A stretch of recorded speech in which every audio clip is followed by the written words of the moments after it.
Adik-adik mahasiswa dan mahasiswi para pejuang skripsi, minggu lalu ada request dari Imas Rohil tentang judul skripsi pemberdayaan masyarakat atau pengembangan masyarakat. Saya menyiapkan 5 judul skripsi tentang itu yang paling baru sesuai dengan kondisi masyarakat hari ini. Kita bahas satu persatu. Apa saja judulnya, sekaligus rumusan masalah dari tiap-tiap judul ini.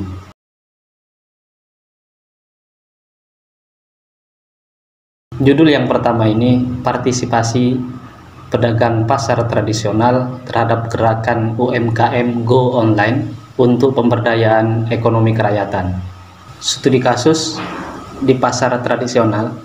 Nah, adik-adik bisa memilih lokasi yang dekat dengan adik-adik sekalian untuk diteliti selama masa darurat pandemi COVID-19 ini.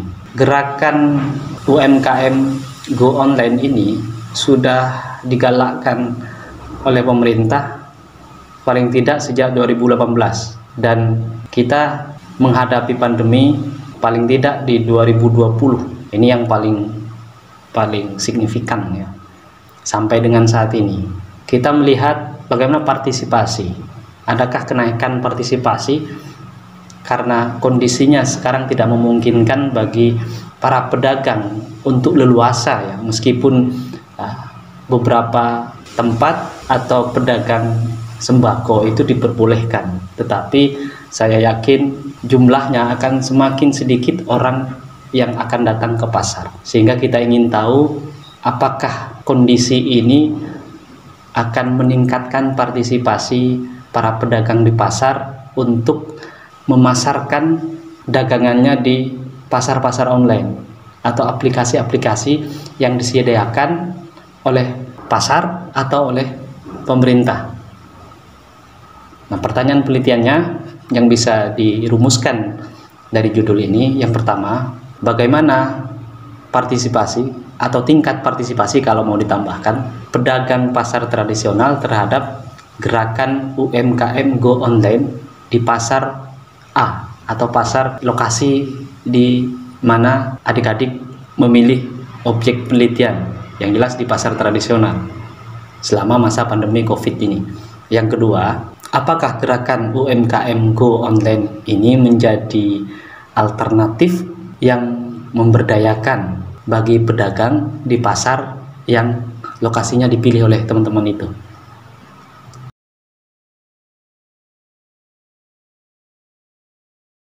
Judul yang kedua, komodifikasi nilai-nilai keislaman dalam pengembangan destinasi wisata syariah di Indonesia. Studi kasus destinasi wisata syariah di kabupaten atau kota di lokasi adik-adik sekalian. Wisata syariah di Indonesia itu dalam beberapa tahun terakhir ini menjadi sangat ramai, karena selain di Indonesia masyarakat mayoritas muslim, nah ini ternyata nilai-nilai Islam itu juga menjadi branding untuk menarik para wisatawan. Arti komodifikasi itu adalah branding ya. Branding dalam artian bahwa nilai-nilai Islam itu menjadi alat marketing untuk menarik para wisatawan. Nah, di sini kita ingin lihat produk-produk nilai-nilai keislaman seperti apa yang dijadikan branding di lokasi wisata berbasis syariah itu. Apakah dari makanan-makanan halal atau dari simbol-simbol bangunan yang di beberapa tempat ada seperti di Timur Tengah begitu, dan hal-hal yang lain yang itu berkaitan dengan simbol-simbol keislaman atau nilai-nilai yang mengandung ajaran-ajaran keislaman. Nah, dari judul ini kita bisa rumuskan permasalahan penelitiannya. Yang pertama, bagaimana nilai-nilai keislaman dikomodifikasikan dalam pengembangan destinasi wisata syariah di objek wisata A misalkan. Nah, kan objek wisata itu biasanya ada namanya, kabupaten, kota, dan seterusnya. Tinggal dituliskan berdasarkan objek wisata yang adik-adik teliti. Yang kedua, bagaimana implikasinya bagi warga yang berdomisili di sekitar objek wisata tersebut.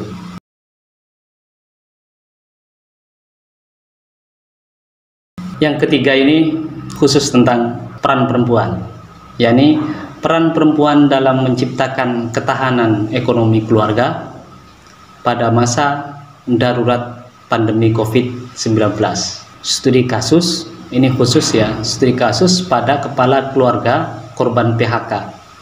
Di judul sebelumnya, di 5 judul sosiologi, ada sedikit berkaitan dengan ini. Teman-teman bisa simak di 5 judul sosiologi paling update 2021 di channel ini.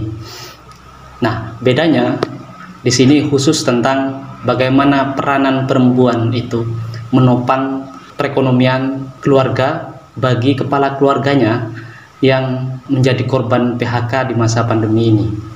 Tentu saja saya yakin banyak perempuan yang berperan, bahkan bisa jadi dia menjadi tulang punggung keluarga setelah suaminya di PHK. Kita ingin tahu bagaimana peran mereka, ketangguhan para perempuan ini. Nah, dari situ kita bisa rumuskan pertanyaan penelitiannya. Yang pertama, bagaimana kondisi dan ketahanan ekonomi bagi keluarga korban PHK? Yang kedua, ini pertanyaan yang inti, yang kedua ini. Bagaimana peran perempuan dalam menciptakan ketahanan ekonomi bagi kepala keluarganya yang menjadi korban PHK di masa darurat pandemi COVID-19 ini? Dari situ kita ingin tahu bagaimana apa saja yang mereka lakukan, yang mereka usahakan kaum perempuan ini, karena ada beberapa alternatif di tengah krisis ini. Bisa berjualan online, menjual produk-produk kesehatan. Nah, yang semacam itu kan strategi bertahan dalam kondisi krisis, dan kita ingin lihat sejauh mana peran perempuan di dalam menopang ketahanan ekonomi keluarga bagi kepala keluarganya yang kena PHK.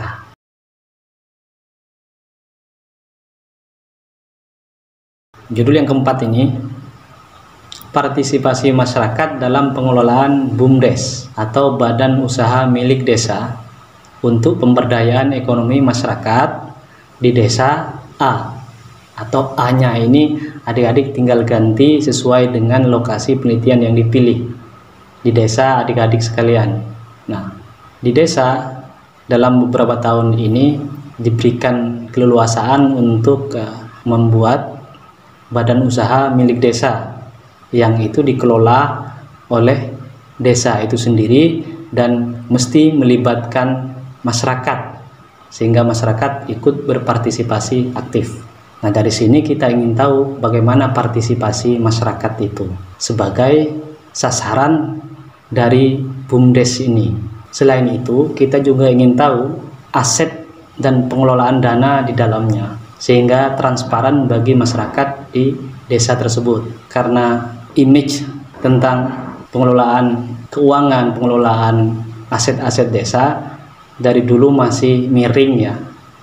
Kadang-kadang yang dilibatkan itu orang-orang yang dekat dengan kepala desa atau pejabat-pejabat di tingkat desa, sehingga kita ingin memastikan bahwa seluruh masyarakat berpartisipasi untuk memberdayakan perekonomian mereka semuanya. Nah, dari sini kita bisa rumuskan pertanyaan penelitiannya. Yang pertama, bagaimana pemerintah desa A, nah A-nya ini tinggal diganti dengan objek penelitian yang adik-adik tadi saya sudah jelaskan ya, mengelola BUMDes untuk pemberdayaan ekonomi masyarakatnya. Yang kedua, nah ini yang berkaitan langsung dengan partisipasi. Bagaimana partisipasi masyarakat di desa A sebagai sasaran pemberdayaan ekonomi dari badan usaha milik desa atau BUMDes tersebut. Nah, dari sini kita bisa mengetahui bagaimana dikelola oleh pemerintah dan masyarakat, dan bagaimana masyarakat itu ikut berpartisipasi dalam berbagai hal terkait dengan pengelolaan BUMDes.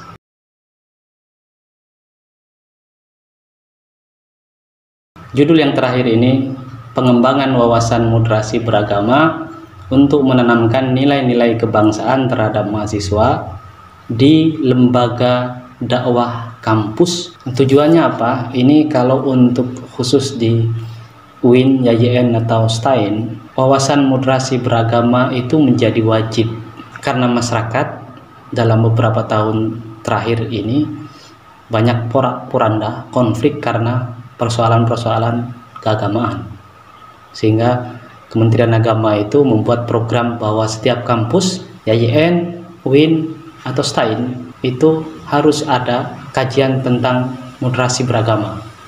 Maka di sini adik-adik bisa meneliti bagaimana pengembangan wawasan moderasi beragama itu di lembaga dakwah kampus. Karena apa? Di lembaga dakwah kampus juga dalam beberapa tahun belakangan itu diduga ya sebagai tempat juga di mana gerakan-gerakan radikal itu masuk.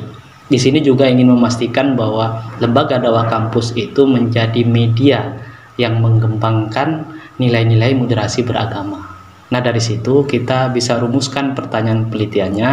Yang pertama, apakah lembaga dakwah kampus atau LDK ya mengembangkan wawasan moderasi beragama untuk menanamkan nilai-nilai karakter kebangsaan? Yang kedua, bagaimana strategi dakwah wawasan moderasi beragama yang dikembangkan untuk menanamkan nilai-nilai karakter kebangsaan terhadap mahasiswa di lembaga dakwah kampus, universitas, apa gitu, tinggal dilanjutkan. Dari penelitian ini kita tahu nantinya bagaimana LDK itu berperan mengembangkan wawasan moderasi beragama untuk menanamkan nilai-nilai kebangsaan, sehingga kampus juga berperan aktif untuk menyatukan generasi-generasi muda agar tidak terpecah-pecah akibat perbedaan paham keagamaan, sehingga paham kebangsaan itu menyatukan kita semua, generasi-generasi muda ini.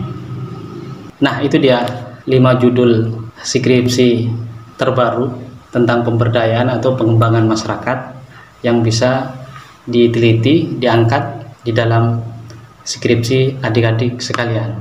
Semoga ini bermanfaat. Salam dari saya.